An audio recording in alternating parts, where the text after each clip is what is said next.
స్తోత్రం.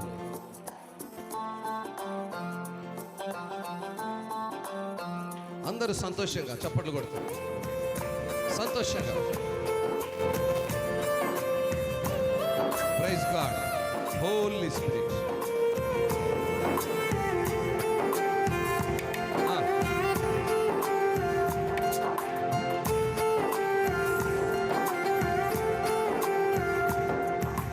గుండె నిండా యేసు ఉంటే కన్నీలే ముత్యాలు, గుండె గుడిలో యేసు ఉంటే దుఃఖమైన సంతోషం. గుండె నిండా యేసు ఉంటే కన్నీలే ముత్యాలు, గుండె గుడిలో యేసు ఉంటే దుఃఖమైన సంతోషం.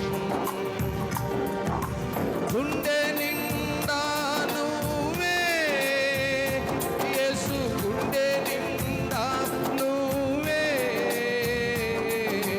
గుండె నిండా నువ్వే యేసు, గుండె నిండా నువ్వే,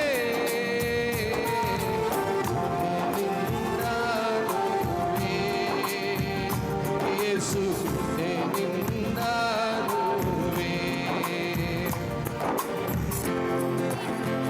ఎస్, హృదయమంతా యేసు, హృదయమంతటా ఆయన ధ్యాసే.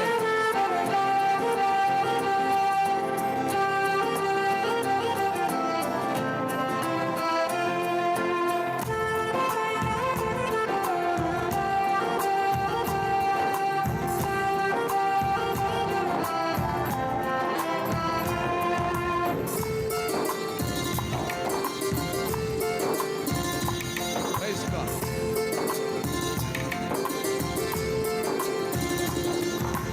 లోక స్నేహం వెలివేసిన శోకంలో ముంచి వేసిన నీవే నా నేస్తం. నా హృదయం చెప్పేదొక్కటే, గుండె నిండా నువ్వే. లోక స్నేహం వెలివేసిన శోకంలో ముంచి వేసిన నీవే నా నేస్తం. నా హృదయం చెప్పేదొక్కటే, గుండె నిండా నువ్వే. అందరు కలిసి గుండె నిండా నువ్వే యేసు, గుండె నిండా నువ్వే, గుండె నిండా నువ్వే యేసు, గుండె నిండా నువ్వే,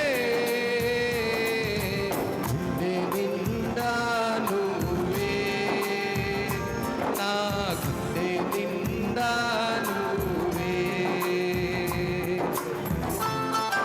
అవునయ్యా, నా గుండె నువ్వే, నువ్వే నా ఊపిరంతా నీవే, నా శ్వాస నీవే. నా హృదయం చెప్పే ఒక్క మాట ఒకటే. ఎస్, ప్రతి హృదయం చెప్పాలి, అయ్యా నా గుండె నుండే నువ్వే ఉన్నావయ్యా.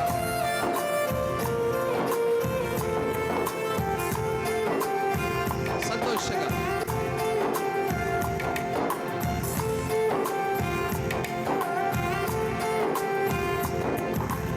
ఊపిరంతా శాపమైన గాలి కూడా గెలిచేసిన నీవే నా చెలిమి. జాలి లేని ఇలలోనా నీవే,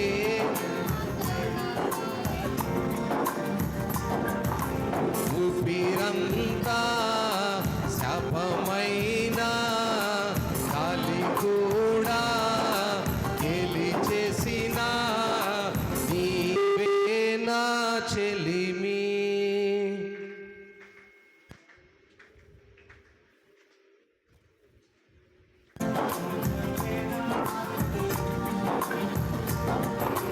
జాలి లేని ఇలలోనా నీవే నా కలిమి.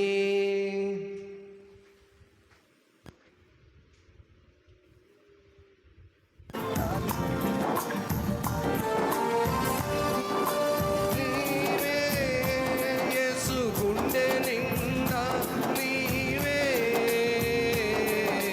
గుండె నిండా నువ్వే యేసు, గుండె నిండా నువ్వే,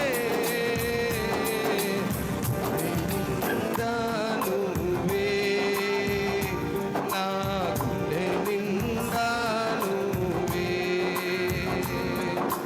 గుండె నిండా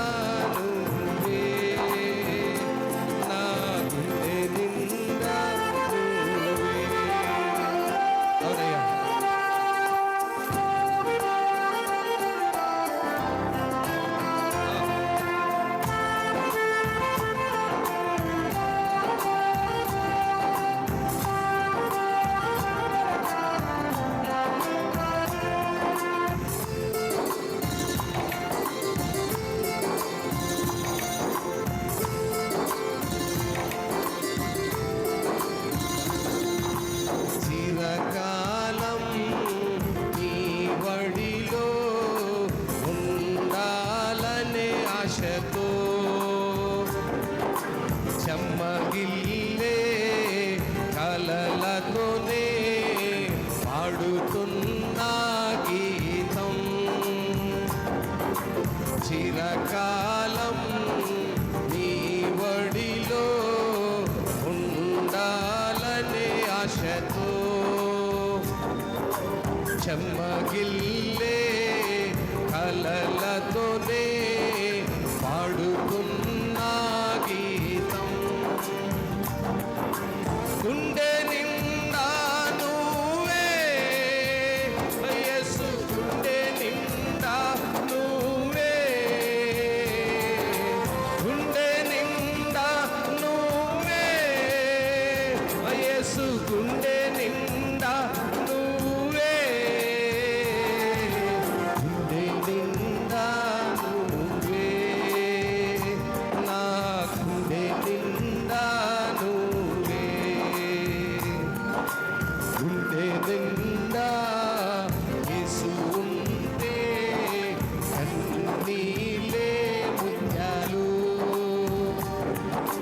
గుండె గుడిలో యేసు ఉంటే దుఃఖమైన సంతోషం.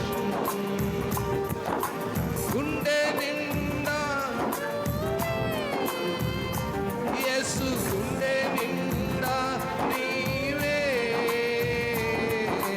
గుండె గుడిలో యేసు ఉంటే కన్నీలే ముత్యాలు.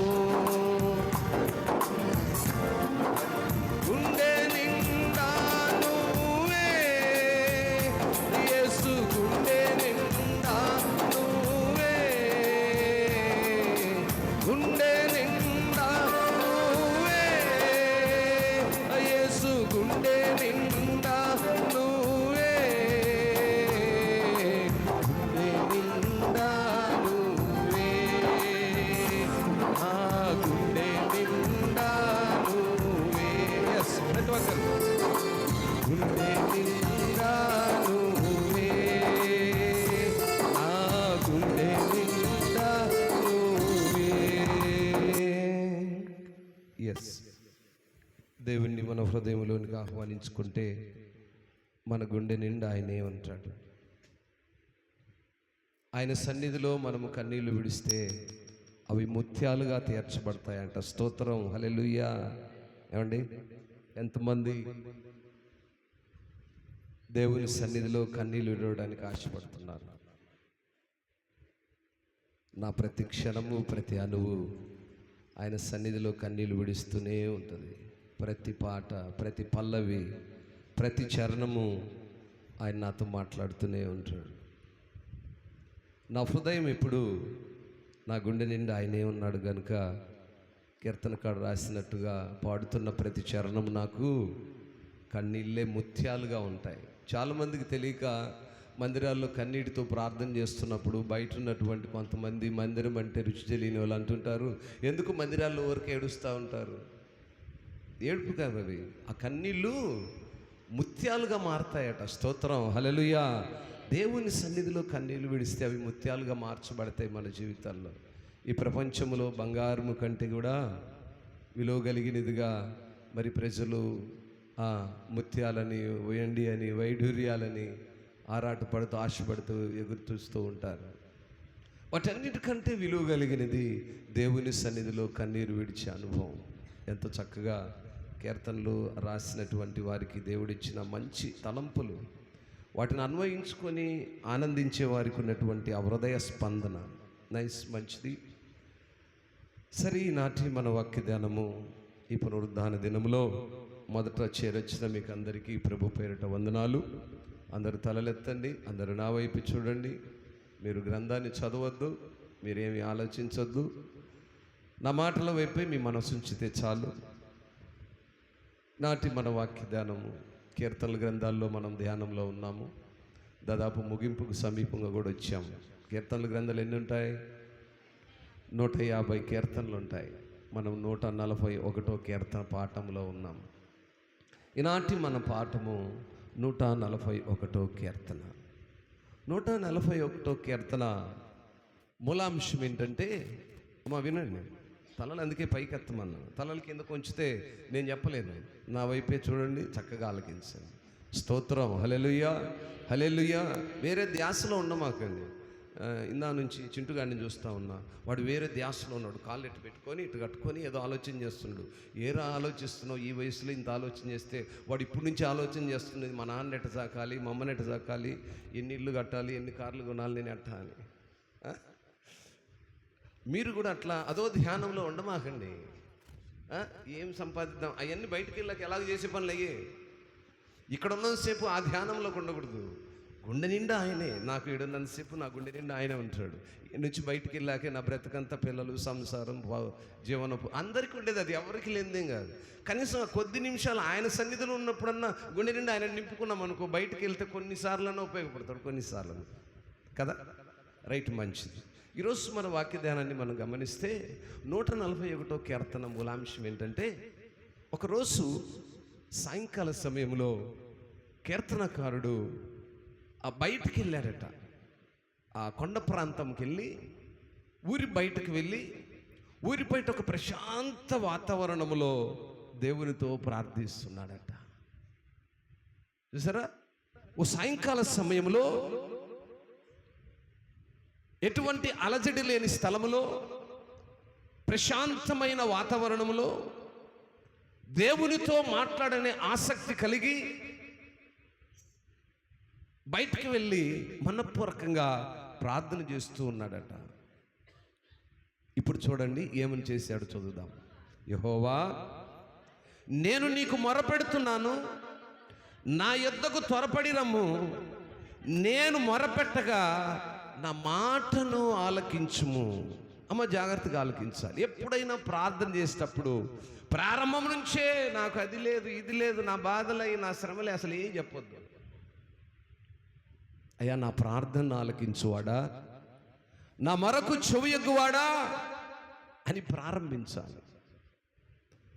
ప్రారంభములో నువ్వు ఆలకించేవాడవని, మర వినేవాడవని, సమాధానం ఇచ్చేవాడవని, జీవము కలిగిన వాడవని నమ్మి ప్రార్థన చేయాలి. మొదట ప్రారంభానికి పునాది ఏంటంటే నమ్మకం. క్రైస్తవం అంటేనే నమ్మకం, విశ్వాసం అంటేనే నమ్మకం. ఈ నమ్మకంతో చేస్తున్నాడు దావీదు గారు. ఒక సాయంకాల సమయంలో దేవుని యొద్ద ఏమడుగుతున్నాడంటే, నా ప్రార్థన ధూపము వలెను, నేను చేతులెత్తుట సాయంకాల నైవేద్యం వలను నీ దృష్టికి అంగీకారములగునుగాక.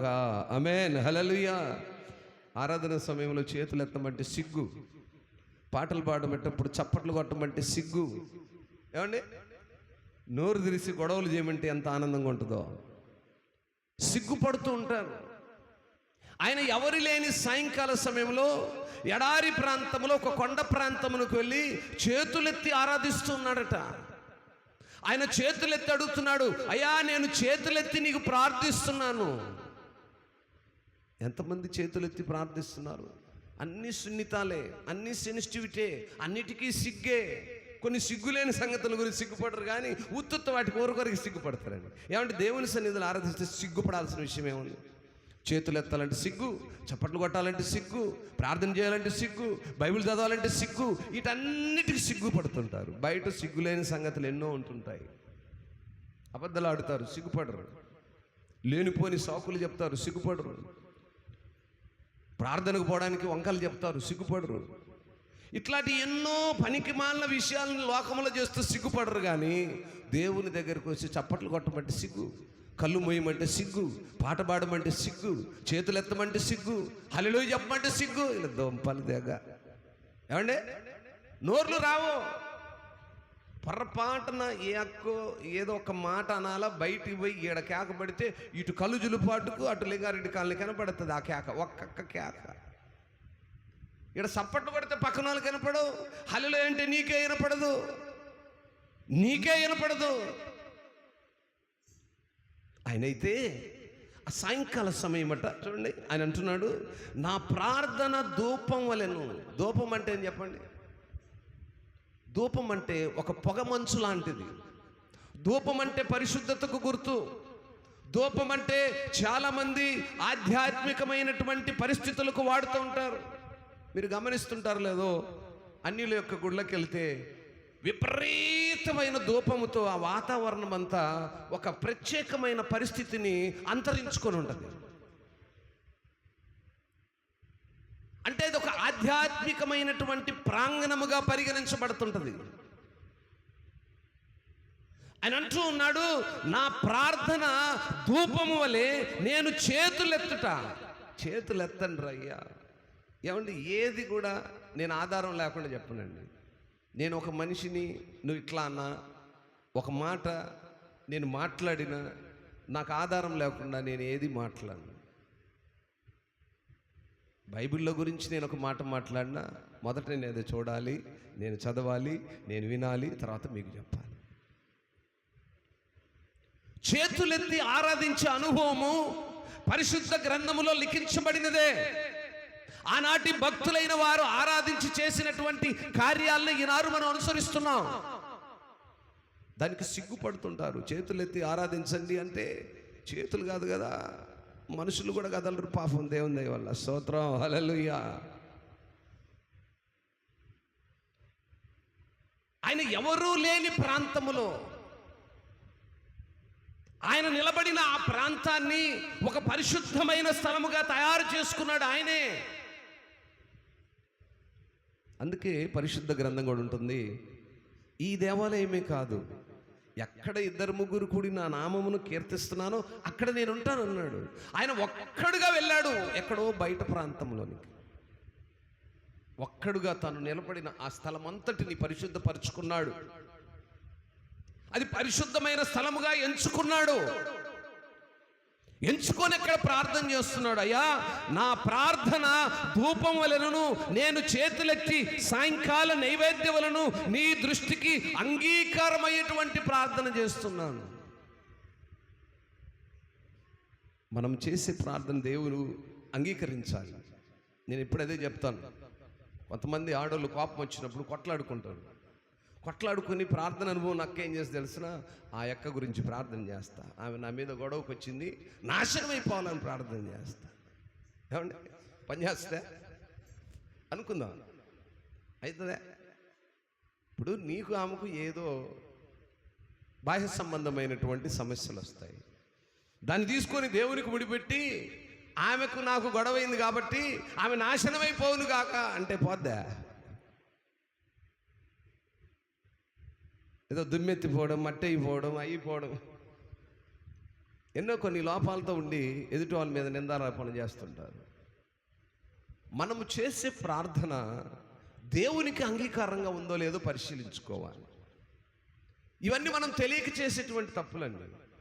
తెలియక మనము చేసే ప్రార్థన, మనం అడుగుతున్నటువంటి ఆ అవసరతలు దేవునికి కూడా అంగీకారం అవ్వాలి. దేవునికి అంగీకారం అయినప్పుడే మనము కోరుకునేవి జరుగుతాయి. దేవునికి ఇష్టం లేకుండా మనం ఏది కోరుకున్నా అసాధ్యం అండి. అది ఏదైనాను దేవుని ఉద్దేశములో, ఆయన చిత్తములో జరగవలసిందే. అది మంచి అయినను చెడైనను, మేలైనను కీడైనను దేవుని యొక్క చిత్తములోనే ఉందని కీర్తనకారుడు ఎరిగి ప్రార్థన చేస్తూ ఉన్నాడట. ప్రార్థన చేస్తూ తను ప్రార్థన చేస్తున్నప్పుడు పొరపాటున అనవసరమైన ఏమైనా అడుగుతానేమో అని 3వ మాటలు అంటాడు. అక్కడ చూడండి, యెహోవా నా నోటికి కావలించుము, నా పెదవుల ద్వారమునకు కాపు పెట్టుము అని అడుగుతాడు. చాలా జాగ్రత్తగా ఉండాలి. మన నోరు చాలా కంట్రోల్లో ఉండాలి. క్రైస్తవ నోరు అంటేనే చాలా జాగ్రత్తగా ఉండాలి. నోరు సారి మాట్లాడటము మళ్ళీ వెనక్కి తీసుకోలేమండి. అన్న మాట వెనక్కి రాదు. అనేటప్పుడు చాలా జాగ్రత్తగా ఆలకించి ఆలోచించి అనాలి. అందుకే ఆయన నేను ప్రార్థన చేసేటప్పుడు కూడా పొరపాటుగా నాకు తెలియక నా పెదవుల నుంచి అయినా అనవసరమైనవి, అనరానివి, అడగరానివి ఏమైనా అడుగుతున్నానేమో. ప్రార్థనలో ఉండవలసిన లక్షణాలు. అందుకని నా పెదానికి కాపుగా ఉండయ్యా. మన నోట్లో ఉంచే ప్రతి మాట చాలా జాగ్రత్తగా ఉండాలి. చాలామందికి తెలియదండి, దరని మాట్లాడేసేస్తారు. మాట్లాడొచ్చా మాట్లాడకూడదా? మాట్లాడిన తర్వాత ఏమొస్తుంది? ఒక మాట జారిన తర్వాత వెనక్కి తీసుకోలేమండి. అఫ్కోర్స్ సారీ అండి, క్షమించండి, ఏమనుకోవద్దంటే అప్పటికి ఓకే. కానీ మాట అయితే గాయమే. ఏమండి, గాయమైతే పోదు. కాబట్టి మాట్లాడుతున్నప్పుడు చాలా జాగ్రత్తగా మనం మాట్లాడాలి. ఆయన ప్రార్థన చేస్తున్నప్పుడు కూడా దేవుని దగ్గర అడుగుతున్నాడు, అయ్యా నేను ప్రార్థన చేసేటప్పుడు పొరపాటున నేను అనవసరమైన విషయాలు ఏమైనా అడుగుతున్నానేమో, కాబట్టి నా పెదాలకు కాపుగా ఉండమన్నాడు. ఎంతమంది మన పెదాలకి, మన హృదయాలకి ఆయన్ను కాపుగా ఉండమని అడుగుతున్నామండి. ఆయన మన గుండె నిండా ఉంటే మనం విడిచే ప్రతి కన్నీళ్లు ముత్యాలుగా మారిపోతాయి.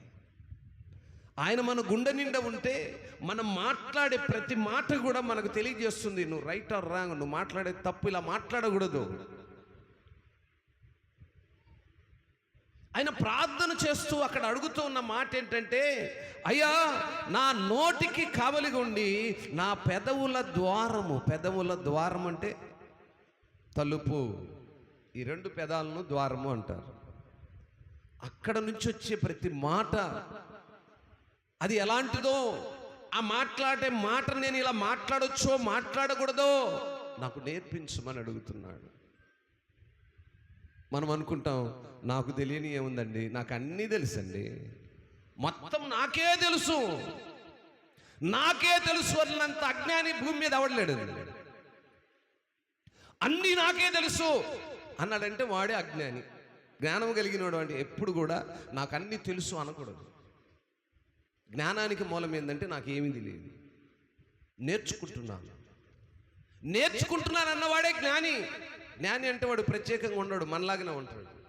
కానీ వాడి మాటల్లో నేర్పరితనం ఉంటుంది. నాకేమీ తెలియదు, నేర్చుకుంటున్నాను, నాకు అన్నీ తెలుసు, వాడే అజ్ఞాని. వాడి మాటలను అర్థమైపోయి నాకు మొత్తం తెలుసు, నాకు తెలియదు ఏముంది అన్నాడంటే అయిపోయారు, వాడికి ఏమి తెలియదనే అర్థం. దేవుని పిల్లలుగా దేవుని సన్నిధికి మనం నడుస్తున్నప్పుడు, అయ్యా నాకు ఏమీ తెలియదు, నాకు నేర్పించు అనే అనుభవం కావాలి. దేవుని దగ్గరకు వచ్చి ఎప్పుడైతే అలా నేర్పించే అనుభవంలో ఉంటామో, 4వ మాట అంటాడు, పాపము చేయి వారితో కూడా నేను దుర్నీతి కార్యములలో చొరబడకుండునట్లు నా మనస్సు దుష్కార్యములకు తిరగనీయకము, వారి రుచిగల పదార్థములు నేను తినక. ఏమండి, నేను ఈ మాటలని చెప్తున్నప్పుడు కొంతమంది మనసులు నొచ్చుకుంటుంటాయి. భూ సంబంధమైన ఆలోచనలు, కోరికలు, ఇచ్చలు ప్రతి మనిషిలో ఉంటుంటాయి. ఎప్పుడు చెప్తుంటున్నాను. అయితే అది నా కొరకే అనుకుంటే తప్పైపోద్దండి. ఏదైనా గ్రంథములున్నే ఒక మాటను తీసుకొని అక్కడ రాయబడిన మాటలు, అంశాలనే మనం ధ్యానం చేసుకుంటుంటాం. ఇక్కడ చదవబడిన ఈ మాటలు, వాక్యములో మనం నేర్చుకుంటున్న ఈ మాటలు మన మనస్సును ఆ యొక్క పాత రోత జీవితాల నుంచి దూరం చేసుకోవడానికే. మనలో ఉన్నటువంటి దుష్కార్యములను విడిచిపెట్టడానికి. కీర్తనకారుడు ప్రార్థిస్తూ అడుగుతున్నాడు, అయ్యా పాపము చేయు వారితో కూడా నేను దుర్నీతి కార్యములలో చొరబడకుండానట్లు. ఎందుకంటే గురుగులు గోధుమలు ఒక చాటునే ఉన్నాయి కాబట్టి, దుర్నీతి కార్యములు ఆటోమేటిక్గా వస్తుంటాయండి. అదొక అంటువ్యాధి. చూడండి, ఆ గోడకు అనుకున్న ఎవరన్నా అన్నారు అనుకోండి, అది ఆటోమేటిక్గా అందరికీ అంటుకుంటుంది లేదా? అది ఎలాగ అంటుకుంటుందో ఈ దుర్నీతి కార్యక్రమాలు కూడా ఒక మనిషి నుంచి మరొక మనిషికి అంటుకునే అవకాశం ఉంది. అల్లా పిల్ల తప్పు చేస్తే ఎవరు అడిగిండ్రు? నన్ను అడుగుతారా? అల్లవాడు గోడలు దూకితే ఏం చేసిండ్రు? నన్ను అంటరా? ఇదేంటంటే ఈ దుర్నీతి కార్యక్రమాలను చేస్తుంటే ఇంకొకటికి మార్గం అవుతాయి. అందుకేనేమంటున్నాడంటే, అయ్యా పాపము చేయు వారితో కూడా నేను కలిసే ఉంటున్నాను కాబట్టి ఏమంటున్నాడు? కాబట్టి అటువంటి మనసు ఆ దుష్కార్యము చేయకుండా నాకు ఆపు చేయి, నా కాపుగా ఉండు. ఎందుకంటే నేను గోధుమలు గురుగుల మధ్యలోనే ఉన్నా. ఇప్పుడు మంచోడెవడో చెడ్డోడెవడో నాకు తెలియదు, అది వేరు చేసేది నువ్వు. ఆ లోపల నేను ఎట్లా బ్రతకాలి? దుష్కార్యములు చేసే మనుషుల్లో నేను కూడా ఉండాలి. ఏమండి, పాత్రలు చెయ్యి వేసే వాళ్ళు ఉన్నారు లేదా? వేయని వాళ్ళు ఉన్నారు. వేసే వాళ్ళు ఒక లైన్కు రండి, వేయని వాళ్ళు ఒక లైన్కు రండి అన్నాం అనుకోండి, ఎలా ఉంటుంది? దెమ్మ తిరిగిపోద్ది. వేరు చేసినట్లు అవుతుంది. వేరు చేయటకు మనం అర్హులము కాము. వేరు చేసేవాడు ఆయన, చేసేటప్పుడు ఆయన చేసుకుంటాడు ఆయన పని. ఆయన మనస్సులో దుష్కార్యములకు మనము సమయం ఇవ్వకూడదు. ఘనత కలిగినటువంటి స్త్రీలుగా, ఘనత కలిగినటువంటి కుటుంబాలుగా, ఘనత కలిగినటువంటి యవ్వనులు కన్యలుగా ఉండాలండి. గుర్తుపెట్టుకోండి, యవ్వన పిల్లలు జాగ్రత్త సుమా. ప్రత్యేకంగా యవ్వన పిల్లలకు చెప్తున్నాను, యవ్వనులు కన్యలుగా ఉండాలి. కన్యత్వమును కోల్పోయినటువంటి యవ్వనురాలు వ్యభిచార సంబంధమైన స్త్రీ.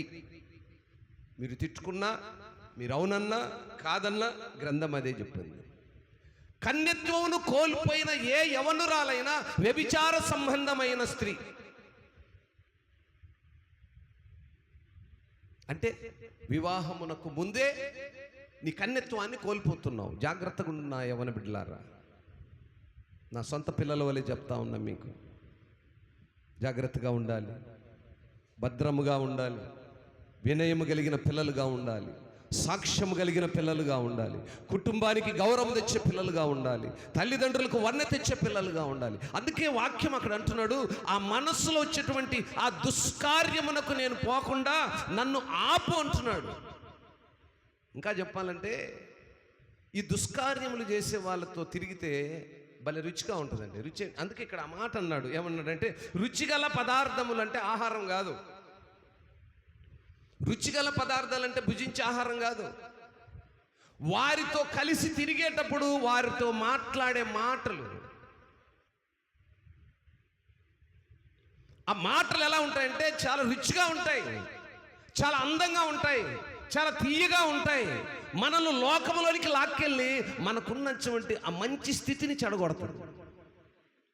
దుష్కార్యములు చేసేవాడు అంటే చెడ్డోడు. వాడు భూమి మీద తిరుగుతున్న అపవాది సంబంధి, వాడు లోక సంబంధి, మంచివాడిని చెడగొట్టేవాడు, వాడినే దుష్కార్యములు చేసేవాడు అంటాడు. వాడితో తిరిగితే భలే టేస్ట్గా ఉంటుంది. అందుకే అక్కడ టేస్ట్ రాశాడు, భలే రుచిగల పదార్థములు అంటాడు. రుచిగల పదార్థాలు అంటే వాడి మాటలు అంత తీయగా ఉంటాయి. పాపం చేసేవాడి మాటలు తీయగా ఉంటాయి. ఎప్పుడైనా యథార్థత కలిగిన వాడి మాటలు ఎట్లా ఉంటాయి? ఘాటుగా ఉంటాయి, నాకులాగా తిట్టించుకునే విధంగా.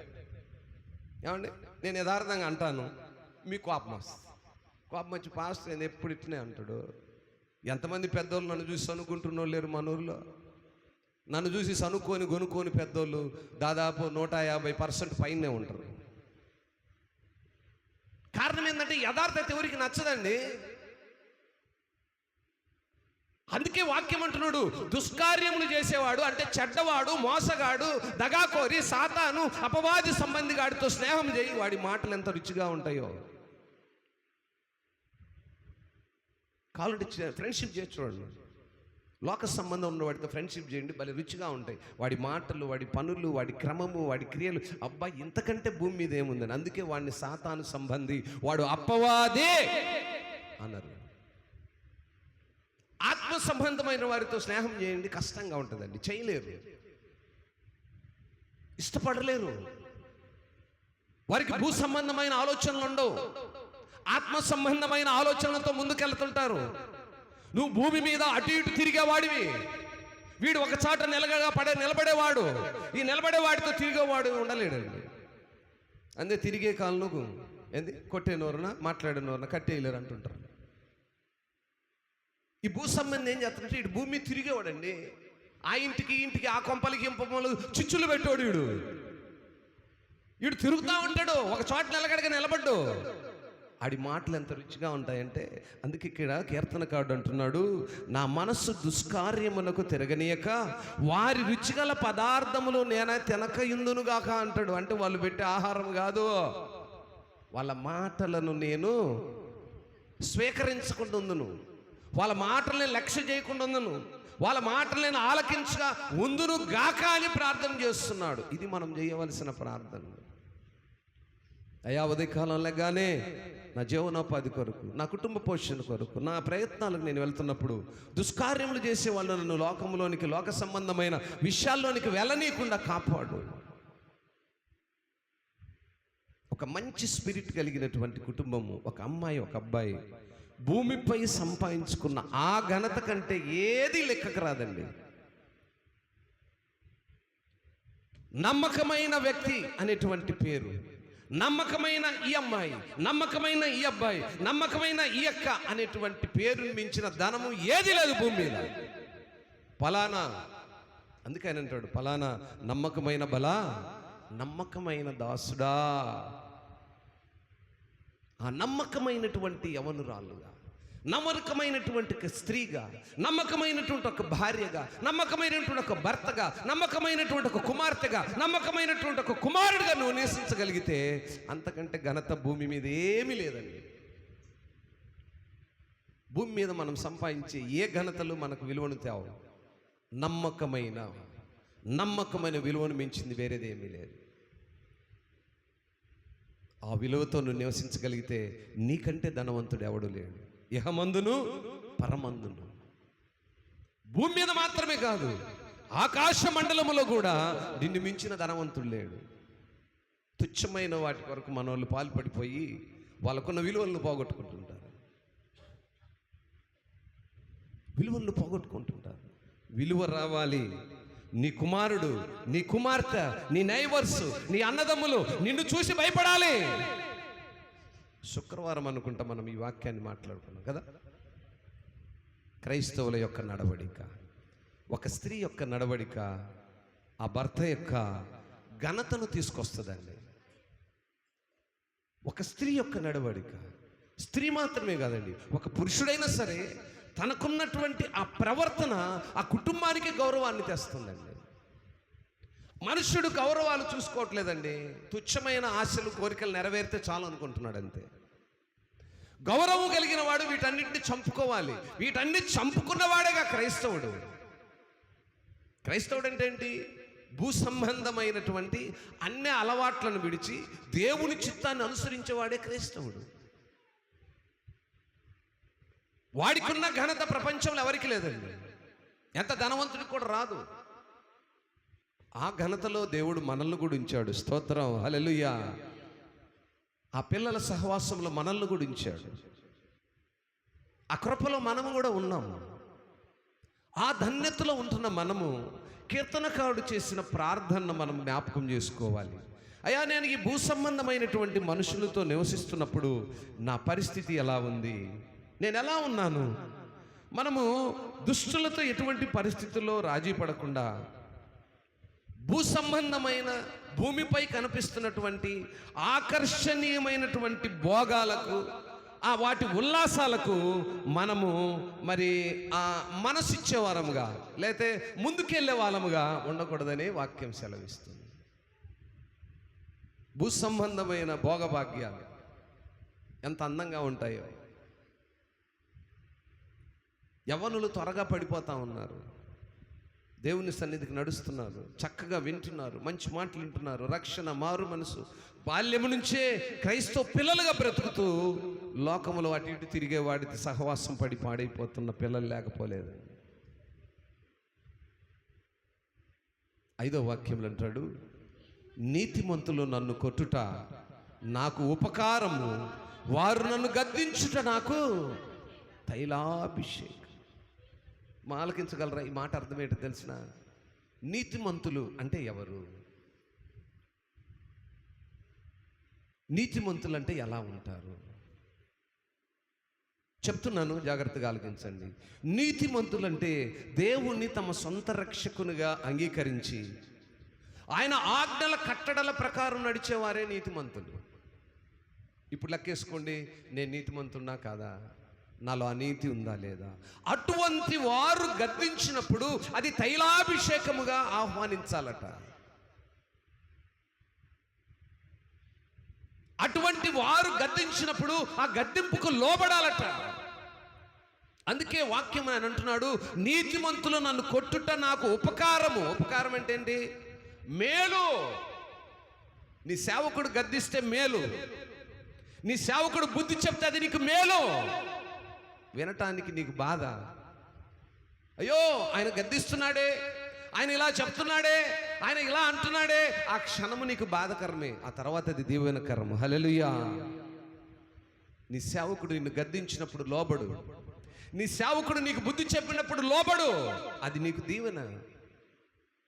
ఇంకా చెప్తున్నాను, నీవు బాగుండాలని కోరుకుండేది నీ భర్త, నీ అన్నదమ్ములు, నీ తల్లిదండ్రుల కంటే ప్రాముఖ్యంగా నీ సేవకుడే. నీ కాపరే నీ కొరకు ఆశపడేది, నీ కాపరే నువ్వు బాగుండాలని కోరుకుండేది. ఇంకా చెప్పాలంటే నీ అన్నదమ్ములు కొన్నిసార్లు ఏమంటారు దాన్ని, కుళ్ళు పడుతుంటారు, దాన్ని ఇంకో భాషలో ఈర్ష్యపడుతుంటారు. నువ్వు బాగా ఉన్నావు అనుకోండి, నీ సొంత తమ్ముడే, అబ్బో మా అన్న బాగా సంపాదించాడు, వీడికేమి 7 కార్లు, మెద్దలు, మేడలు, అబ్బో వీడికి డబ్బులు చాలు. నీ అన్నదమ్ముడే, కానీ వాడి మనసులోకి వచ్చింది, నాకంటే మా అన్న బాగా సంపాదించుకున్నాడు. కానీ నీ సేవకుడు అలా ఉండడు. నువ్వు ఎంత బాగుంటే ఆయనకు అంత సంతోషం, నువ్వు ఎంత అభివృద్ధిలో ఉంటే అంత ఆనందం. నిన్ను చూసి ఆనందించేవాడు నీ సేవకుడు. నువ్వు ఎంత ఆశ్చర్యకరంగా ఉండాలో, ఎంత దీవెనకరంగా ఉండాలో, అంచెలంచెలుగా నువ్వు అభివృద్ధి అవుతుంటే నీ తల్లిదండ్రుల కంటే ఎక్కువగా ఆనందించేవాడు నీ సేవకుడు. నీ సేవకుడు ఆనందించాడంటే పైనటువంటి దేవుడు ఆనందించినట్లే. స్తోత్రం, హల్లెలూయా. అందుకే అన్నాడు, నా సేవకుని నువ్వు ఆహ్వానించినట్లయితే నన్ను ఆహ్వానించినట్లే, నా సేవకుని గౌరవిస్తే నన్ను గౌరవించినట్లే, నా సేవకుని ప్రేమిస్తే నన్ను ప్రేమించినట్లే. నీ కళ్ళ ముందున్నటువంటి సేవకుడికి నువ్వు లోపడకపోతే నీ కనపడని దేవుడికి నువ్వు లోపడలేవు. నీ కళ్ళ ముందు నీ కొరకు కన్నీరు విడిచేటువంటి నీ సేవకుని మాటను నువ్వు ఆలకించకపోతే అదృశ్యమైనటువంటి దేవుని నువ్వు ఆలకించలేవు, చూడలేవు, ఆయన మాటను గ్రహించలేవు. ఆ మంచి చెడ్డలు అసలు నీకు కనిపించవు. సేవకుడికి లోబడాలి, సేవకుడికి భయపడాలి, సేవకుని యొక్క ఆజ్ఞలను ప్రేమించాలి, సేవకుని యొక్క ఉద్దేశాలను రిమైండ్ చేసుకోవాలి. ఆయన ఏం చెప్తా ఉన్నాడు, ఎందుకు చెప్తా ఉన్నాడు, ఎక్కడ మనం తప్పిపోయాము, ఎక్కడ మనం పడిపోయాము, ఎక్కడ మనం సరి చేసుకోవాలి. రక్తమాంసంసు కలిగినటువంటి ప్రతి మనిషిలో భూ సంబంధమైన కోరికలు పడిపోవడము సహజమండి. వాటిని తెలుసుకుని సరైన మార్గాన్ని ఎంచుకోవాలి. అదే వాక్యం మనకు తెలియజేసేటువంటి మాటలు. ఆ మాటను మనం అలా చూస్తున్నప్పుడు, దేవుని సేవకుడు గద్దించినప్పుడు అది మంచికి అని, అది తైలాభిషేకమని, ఆ అభిషేకమును ఎప్పుడు త్రోసివేసేవారుగా ఉండకుండా దుష్టక్రియలను చూచి నేను తప్పక ప్రార్థన చేయుచున్నాను. కొంతమంది దేవుని దూషించి, దేవుని సేవకులు దూషించే వారిని చూసి, వారి దుష్టక్రియలను చూసి ప్రార్థించేటువంటి వారు కూడా అనేక మంది ఉంటారు. వారిలో ఈయన కీర్తనకారుడు కూడా ప్రార్థన చేస్తున్నాడు, అయ్యా నీ సేవకులను దూషించి అనేక మందిని బట్టి ప్రార్థిస్తున్నాను, నీ సేవకులైనటువంటి నీ పిల్లలను దూషించి అనేక మందిని బట్టి ప్రార్థిస్తున్నానని కీర్తనకారుడు ప్రార్థిస్తున్నాడు. కనుక నా ప్రియ దేవుని సంగమా, దేవుని పిల్లలారా ఆలకించండి. నీతిమంతులు నన్ను కొట్టుట నాకు ఉపకారము అంటాడు. అంటే దేవుణ్ణి సంతోషపరచాలని మనం నిజంగా కోరుకుంటే దేవుని యొక్క పవిత్రతకు వ్యతిరేకమైన దేని విషయంలోనైనా ఆయన గద్దింపును మనము ప్రేమించాలి. అంత మాత్రమే కాకుండా నీతిమంతుడైన ఒక వ్యక్తి పాపానికి వ్యతిరేకంగా మనపూర్వకముగా దుఃఖపడి సంఘముతో ఐక్యపరచబడితే అతన్ని మనము బలపరిచే వారముగా ఉండాలి. ఏమంటే కొన్నిసార్లు పడిపోతుంటారండి. పడిపోయిన వారిని లేవనెత్తాలి. తెలుసో తెలియకో తప్పు చేసిన వాడిని నువ్వు తప్పుడోడివి, నువ్వు తప్పుడు దానివి, నువ్వు తప్పుడోడివి అని నువ్వు ఏలుపెట్టి చూపక ఆ బిడ్డను బలపరిచేటువంటి విశ్వాసిగా ఉండాలి. అది క్రైస్తవ్యం. పదే పదే నువ్వు మంచోడి కాదు, నువ్వు మంచిదాని కాదు, నువ్వు అలాంటి వాడివి, నువ్వు ఇలాంటి వాడి అయి ఉండొచ్చండి. ఏ మనుష్యుడు తల్లి గర్భములో నుంచి పాపములో పుట్టాడు కనుక ఆ పాపపు లక్షణాలు ఉంటాయి. వాటిని మార్చుకోవడానికి ప్రయాసపడు, చేతనైతే సాయం చేయి. మార్చేదానికి నీకేమైనా అవకాశం ఉంటే, ఆ మార్పు కలిగిన జీవితం నీలో ఉంటే ఆ బిడ్డకు నేర్పించు. అంతేగాని డిస్కరేజ్ చేయకూడదు. నువ్వు ఎలాంటి వాడవు, అఫ్ కోర్స్ అయి ఉండొచ్చు, బట్ ఏ ఒక్కడు నీతిమంతుడు లేడు. వాక్యం అంటుంది అదే కదా, భూమి మీద ఏ ఒక్కడును నీతిమంతుడు ఒక్కడే. ఆ నీతిమంతును కలిగిన వాళ్ళము ఆయన పిల్లలుగా మనము కూడా నీతిమంతులుగా తీర్చబడ్డాము. దేన్ని బట్టి అంటే ఆయన కుమారుడు అయితే తీర్చబడతావు. ఏమండి, మా నాన్న సీఎం అనుకోండి, నన్ను సీఎం కొడుకు అంటాడు. మా నాన్న నీతిమంతుడు అనుకోండి, నీతిమంతుని కొడుకు అంటాడు. మా నాన్న దొంగోడు అనుకోండి, దొంగోడి కొడుకు అంటాడు. మా అమ్మాయి వ్యభిచారి అనుకోండి, వ్యభిచారి కొడుకు అంటారు. ఇప్పుడు ఆలోచన చేయండి, ఎవరైనా మీ పిల్లలను చూసి నువ్వు వ్యభిచారి కొడుకు అన్నారు అనుకోండి, ఎలా ఉంటుంది? నన్ను ఎవడైనా వచ్చి మీ అమ్మ వ్యభిచారరా అన్నారు అనుకోండి, నన్ను ఎలా ఉంటుంది చెప్పండి? నరికేస్తామని. మా అమ్మ వ్యభిచారైనా కూడా నేను ఒప్పుకోను. ఒప్పుకుంటానా? ఒప్పుకోను. ఈరోజు నా ప్రియ దేవుని సంగమా, మనం ఆలోచన చేసుకోవాలి. మన దైనందిన జీవితంలో మనం బ్రతుకుతున్నప్పుడు ఎన్నో ఇలాంటివన్నీ ఎదురవుతుంటాయండి. వీటిని మనతో పాటు మన పిల్లలు కూడా ఫేస్ చేసే పరిస్థితులు ఎదురవుతుంటాయి. వాటిని బట్టే మనం ప్రార్థన చేయాలి. ఆయన సాయంకాల సమయంలో ఆ కొండ ప్రాంతంకి వెళ్ళి మనశ్శాంతిగా ప్రశాంతముగా రెండు చేతులు ఆకాశం వైపు ఎత్తి ప్రార్థిస్తున్నాడట ఈ విషయాలన్నిటి గురించి. అందుకే మత్తయి సువార్తలు కూడా మనకు నేర్పిస్తాడు ప్రార్థన. నీవు నీ యొక్క ఇంటిలోనికి వెళ్ళి తలుపు వేసుకొని రహస్యమందు చూస్తున్న దేవునితో మాట్లాడమంటాడు.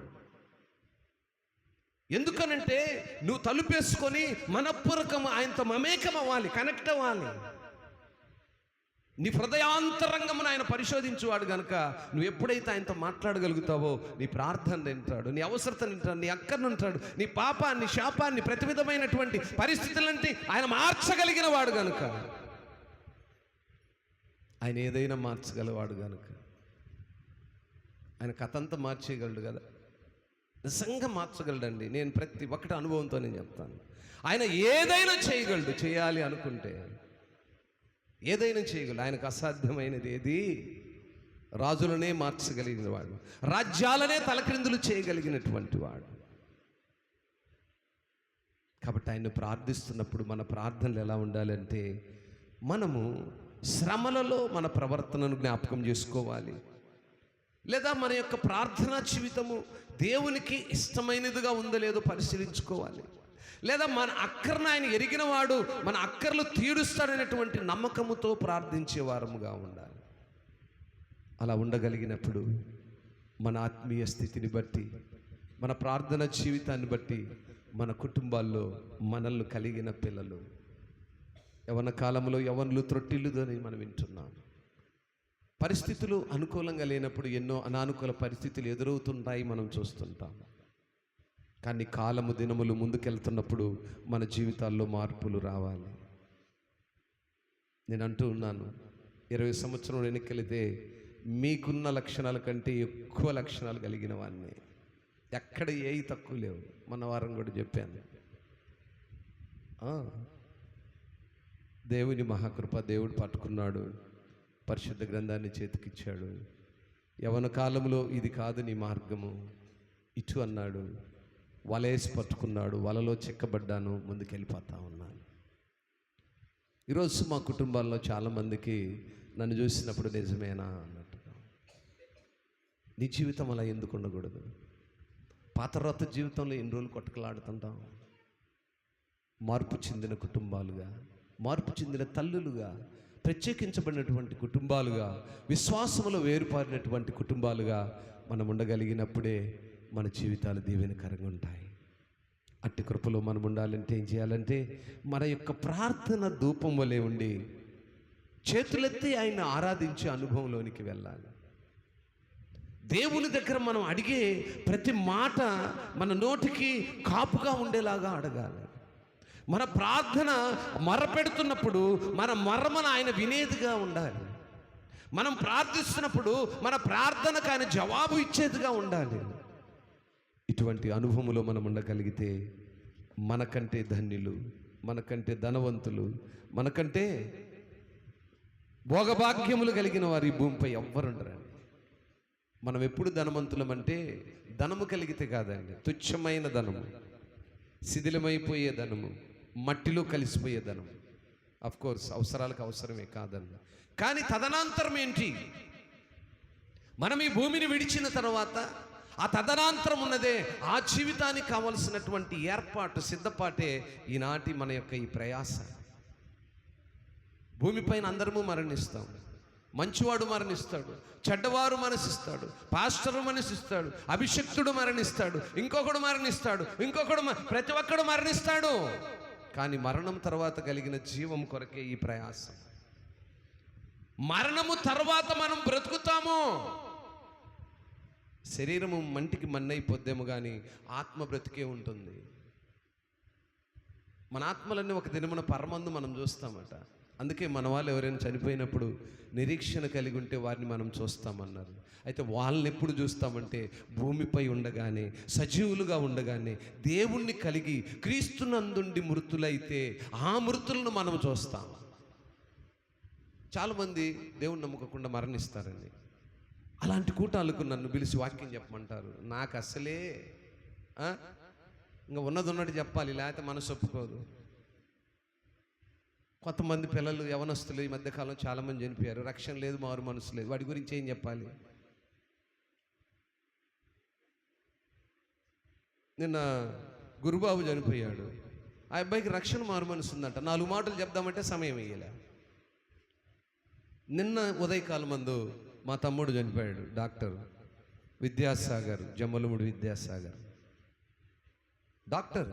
చాలా చిన్న వయసు అండి, 34 సంవత్సరాల వయసు. ఎన్నో అనానుకూల పరిస్థితులు, ఆరోగ్యం సహకరించుకోని విధానంలో నేను చనిపోయాను. చిన్నపిల్లలండి, వాళ్ళని చూసి మాకు కన్నీరు రావట్లేదు, దుఃఖం రావట్లేదు, రెండు రావట్లేదండి. కన్నీరు పెడదామంటే వీడు చేసిన ఘనకార్యాలేంది? ఆ తల్లిదండ్రులు ఈరోజు ఒక డాక్టర్ చదివేయాలంటే సామాన్యులతో అయ్యే కాదండి. మినిమం 1 crore, 1 కోటి రూపాయలు ఖర్చు అవుతుంది.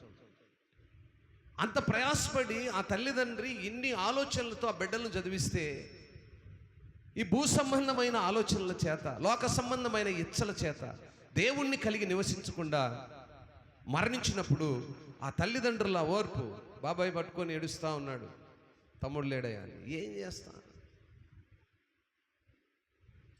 కొంచెం ఆరోగ్యంగా ఉన్నప్పుడు దేవుడు కానీ, తల్లిదండ్రులు కానీ, పెద్దలు కానీ, అన్నదమ్ములు కానీ, రక్త సంబంధాలు మాటలు వినరండి. ఎందుకంటే ఆ దుష్టుని యొక్క ఆలోచనలు హృదయంలో అట్లుంటాయి. ఏమైంది ఇంక వాడికి, అదే ఏమైంది మట్టికి మన్నైంది. చిన్న పాప వాడికి. ఆ అమ్మాయి 20 సంవత్సరాలు 30 సంవత్సరాల వయసులోనే విధవరాలు. ఏంటి కర్మ? విధవరాలనే మాటనాలంటే నా జ్ఞాపకం ఉన్నప్పుడు 50-60 సంవత్సరాల తర్వాత మాటే విధవరాలనే ఒక స్త్రీని చూడాలండి. ఇవాళ 15 ఏళ్ళకే విధవరాలు, పెళ్ళైన నెలకే విధవరాలు, పెళ్లి జరుగుతుంటేనే విధవరాలు. ఇక్కడ తాళి కట్టడానికి రెడీ అవుతున్నాడు, వాడు అడిచి చూరుకుంటుండు. ఎంత దరిద్రాలండి! దీనికి కారణం ఏంటంటే ఒకటే కారణం, దేవుని భయం లేకుండా లోకములో ఇష్టానుసారమైన ఇచ్చలతో బ్రతుకుతూ చస్తున్నారు అంతే. కాబట్టి నా ప్రియ దేవుని సంగమా, దేవుని మాటలు ఆలకించండి, పిల్లల్ని దేవునిలో నడిపించండి, భక్తి కలిగిన పిల్లలుగా ఉండండి, ఘనత కలిగినటువంటి విషయాల్లో అవకాశాలండి దేవుడు ఆ రీతిగా నడిపించునుగాక. కీర్తనకారుడు చేసిన ప్రార్థన మనము కూడా చేయుదుముగాక. అందరం లేచి నిలబడదాం. మనపూర్వకంగా ఆత్మలోనికి ఆయన ఆహ్వానించుకుందాం. ఆయన కృప మన ఎడల ఏమైందో ఆయన కృపను మనము నేర్చుకోవడానికి ప్రయత్నం చేద్దాం. ఆయన కృపకు మనము పాత్రలు అవ్వటానికి సిద్ధపడదాము. అందరూ కళ్ళు మూయండి. వీలైన వరకు చేతులు ఎత్తగలిగిన వారు చేతులు ఎత్తయ్యా. దుష్కార్యములు చేసేటువంటి పరిస్థితిలోంచి నన్ను తప్పించి, అంధకార సంబంధమైన కార్యముల నుంచి నన్ను దూరపరిచి, మనపూర్వకముగా అందరూ కూడా అందరూ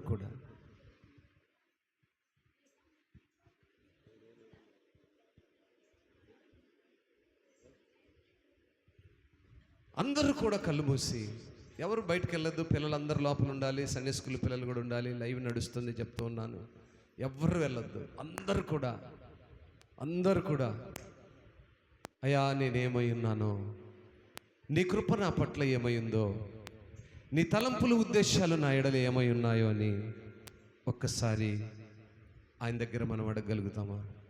మన అంతరంగాన్ని పరిశీలించుకుందామా? మన బిడ్డల కొరకు ప్రయాసపడదామా? కుటుంబం కొరకు ప్రయాసపడదామా? ఒక్కసారి ఆలోచన చేయండి, మనపూర్వకంగా ఆలోచన చేయండి, ప్రార్థనలో ఏకీభవించండి. అందరూ కళ్ళు మూసి ఒకరి వైపు ఒకరు చూసుకోకుండా రెండు చేతులు ఆకాశం వైపు చూపిస్తూ, అయ్యా నాకిచ్చిన కృప, నాకిచ్చిన భాగ్యము, నీ ఎదుట చేతులెత్తుటకు అర్హురాలను కానీ నన్ను అర్హురాలుగా చేసావయ్యా. నా గర్భఫలాలను దీవించావయ్యా, నా కుటుంబాన్ని ఎత్తిపెట్టావయ్యా. ఈ లోకంలో అనేక మంది నాయన భూమిని విడిచి నాయన ఇదిగో తండ్రి ఆ యొక్క నరక యాతనలోకి చేరున్నారయ్యా. నన్నైతే నీ సన్నిధిలోకి చేర్చుకున్నావు. అర్హత లేని నాకు అర్హతనిచ్చావు, ఎన్నిక లేని నన్ను ఎంచుకున్నావు, భాగ్యం లేని నన్ను భాగ్యవంతురాలుగా చేశావని మనపూర్వకంగా అడిగితే నీ కన్నీళ్లు ముత్యాలుగా మార్చబోతున్నాడు ఆయన. ఒకసారి ఆలోచించు, ఒకసారి ప్రార్థన చేయి,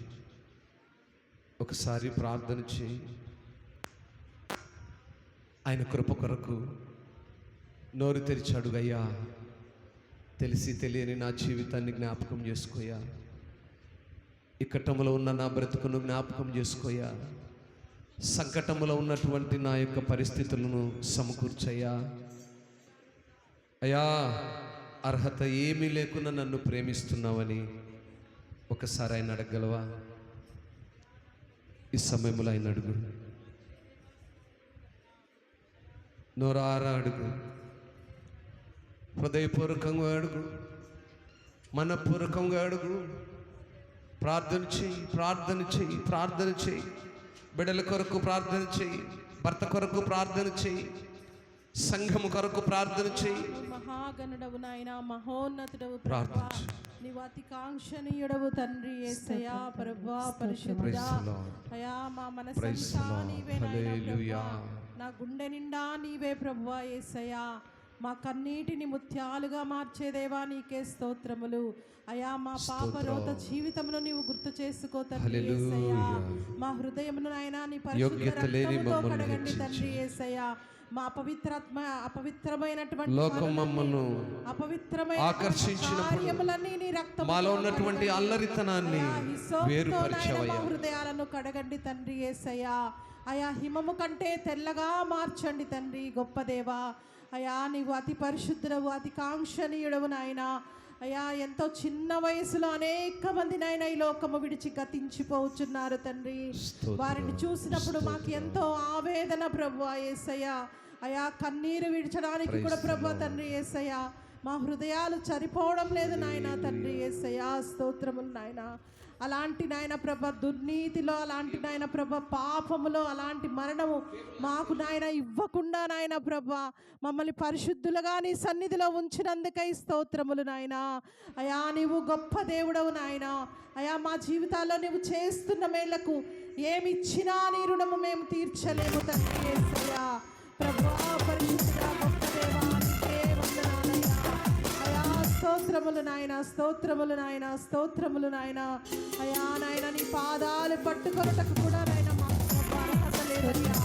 అయా స్తోత్రం స్తోత్రం స్తోత్రం స్తోత్రం నీకే వందనాలు అయా, నీకే వందనాలు ప్రభువా. వాక్యానుసారమైన మనసును మాకు దయచేయండి. హల్లెలూయా.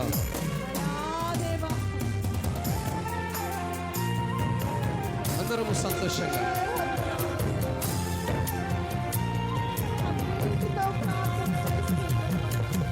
అర్హత లేకున్నా ప్రేమించావు, ఇది కేవలం నీ కృపయే.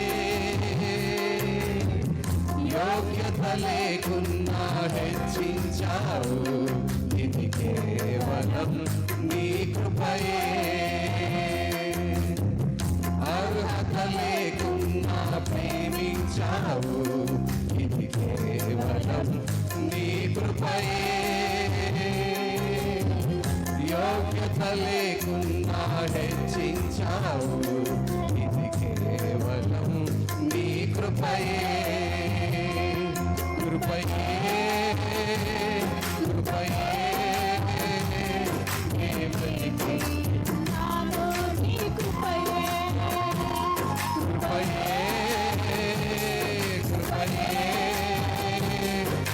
బ్రతికి ఉన్నానంటే కృపయే. ఆయన కృప ద్వారా మనం బ్రతుకున్నాం. ఆయన కృప వల్లే మనం సజీవులుగా ఉన్నాం. అవునైనా నీ కృపలో మేము ఏమై ఉన్నామయ్యా. కృపయే నేనేమై ఉన్నానో నీ కృపయే. అర్హత లేకున్నా ప్రేమించావు, ఇది కేవలం నీ కృపయే. యోగ్యత లేకున్నా హెచ్చించావు, ఇది కేవలం నీ కృపయే. అవునైనా అర్హత లేని నన్ను హెచ్చిస్తున్నావు, యోగ్యత లేని నన్ను నీ సన్నిధిలో ఉంచుకుని నేను సజీవుడిగా ఉన్నానంటే ఇది కేవలం నీ కృప.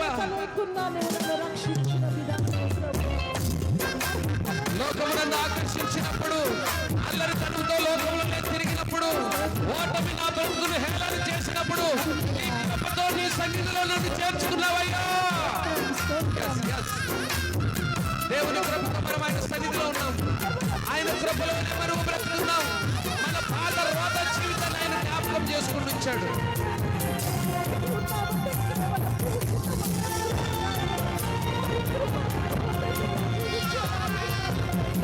లోకము నన్ను ఆకర్షించగా, అల్లరితనము నా చుట్టూ చేరగా, ఓటమి నా బ్రతుకును హేళన చేయగా, నీ కృపతో నన్ను బలపరచితివే.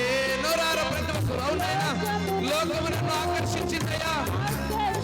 అవునైనా ఉన్నాయా, అల్లరితనము నా చుట్టూ చేరిందయ్యా. ఓటమి నా బ్రతుకును హేళన చేయగా, నీ కృపతో నన్ను ఇంతగా నన్ను హెచ్చించుటకు ఏ పాటిదానను యేసయ్యా. చేయాలి ఏ పాటిదానయ్యా. అయ్యా నన్ను ఇంకా హెచ్చించడానికి నేను ఏ పాటిదానయ్యా. మేము ఏ పాటి వారమయ్యా. ఎన్నికలేని మమ్మల్ని హెచ్చిస్తున్నావయ్యా. నీ కృపకు మేము ఎల్లప్పుడూ కృతజ్ఞతగా ఉంటామయ్యా.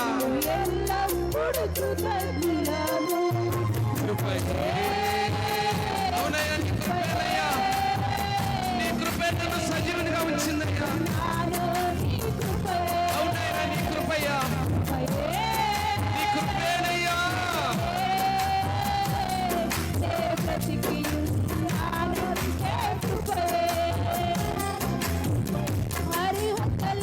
అర్హత లేని నన్ను ప్రేమిస్తున్నావయ్యా. ఇది కేవలం నీ కృపయే, యోగ్యత లేకుండా హెచ్చించావు. ఇది కేవలం నీ కృపయే. Yes. అర్హత లేని మా జీవితాలను నువ్వు ప్రేమించిన దేవుడవు నాయనా. నీ సన్నిధిలోకి వచ్చుటకు యోగ్యత లేని మా మాత్రమే తండ్రి. ఈ మందిరంలో నడిపించి విషయంలో మరొకట్టుగా భాగ్యాన్ని ఇచ్చినందుకు స్తోత్రమయ్యా. ఈ లోకంలో అందరి తనములు మా చుట్టూ చేరినప్పటికీ మాకు సమాధానం ఇచ్చుకోవయ్యా.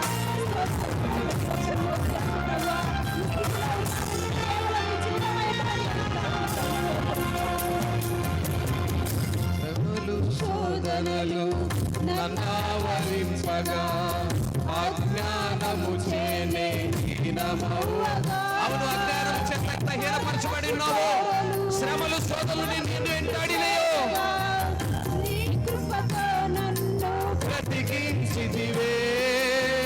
శ్రమలు శోధనలు నన్నావరింపగా అజ్ఞానము చేనే హీనమవ్వగా. మరణపు కోరలు నా చుట్టూ చేరగా నీ కృపతో నన్ను బ్రతికించితివే. ఇంతగా నన్ను ప్రేమించుటకు ఏ పాటి వాడను యేసయ్యా. ఇంతగా నన్ను ప్రేమించుటకు ఏ పాటి వాడను యేసయ్యా. నీ కృపకు ఎల్లప్పుడూ కృతజ్ఞుడను, కృపకు ఎల్లప్పుడూ కృతజ్ఞుడను. కృపయే కృపయే నేనేమై ఉన్నానో నీ కృపయే. కృపయే కృపయే నే బ్రతికి ఉన్నాను నీ కృపయే. అర్హత లేకున్నా ప్రేమించావు. ఇది కేవలం నీ కృపయే. యోగ్యత అవునైనా యోగ్యత లేని మమ్మల్ని హెచ్చించవయ్యా. ఇది కేవలం నీ కృప మాత్రమేనయ్యా.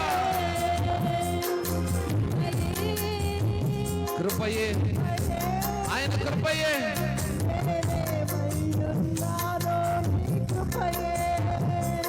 కృపయే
కృప మాత్రమే యేసు.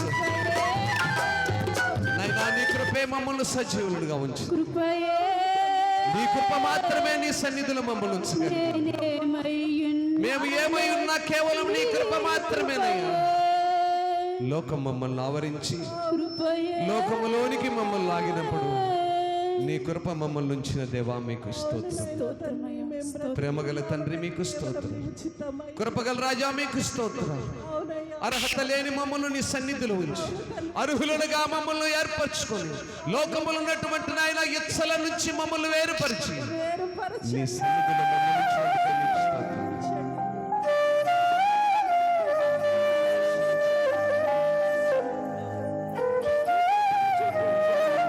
మమ్మల్ని ఆరాధించి నిన్ను స్తుతించి గణపరిచి నీ సన్నిధానం మమ్మల్ని ఉంచినందుకై ఆరాధించిన బిడ్డలు నీ కృపలో జ్ఞాపకం చేసుకో. నానాట ఈనాటి ఈ యొక్క తండ్రి ప్రత్యేక పునరుద్ధరణ ఆరాధనలో నిన్ను స్తుతించి ఘనపరిచి మహిమపరిచి నీ వాక్కుల ద్వారా ప్రభావ మమ్మల్ని ఇంతవరకు నాయన నీ కృపలో ఉంచినందుకై ఇదిగో నీ కృప ద్వారా సజీవులైన పిల్లలు, నీ కృప ద్వారా ఎంతబడిన పిల్లలు నాయన నీ కృప లేక లోకములో ఉంటూ నీ కృప కొరకు పాత్రులుగా ఉండడానికి సిద్ధపడిన బిడ్డలు నీ కృపలో జ్ఞాపకం చేసుకో. ఈనాటి పునరుద్ధాన దిన ఆరాధనలో నిన్ను ఆరాధించి స్తుతించి గణపరిచిన పిల్లల్ని ఎత్తుపట్టుకోమని ముందున్న సమయాన్ని మీ చేతులకు అప్పగిస్తూ మా ప్రభు మా రక్షకుడు నజరేయుడైన యేసయ్య ఘనమైన నామములో ఈ స్తుతి ఆరాధనలు మీకు సమర్పించుకొని ఉన్నాము తండ్రి. ఆమేన్, ఆమేన్, ఆమేన్.